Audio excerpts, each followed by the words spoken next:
సరే ఇప్పుడున్న డేస్‌ల యూట్యూబ్‌లో అవ్వచ్చు, లేకపోతే ఎక్కడ వెబ్‌సైట్ ఓపెన్ చేసిందంటే, if you pay ₹1 I will give you AI tools and everything. If you pay ₹9 I will give you everything.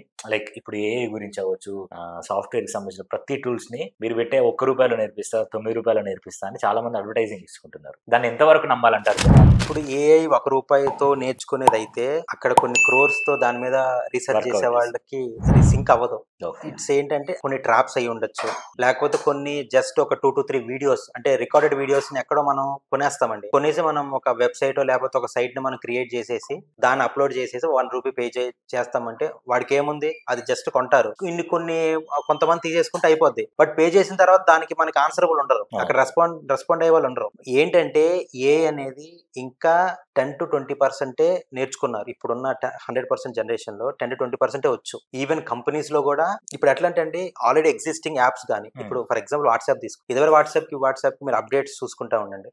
Meta అంటే it's nothing but AI. So we can ask anything and it will reflect us. So ఏ app అయినా ఏఐతో వాళ్ళు inculcate చేసేస్తున్నారు.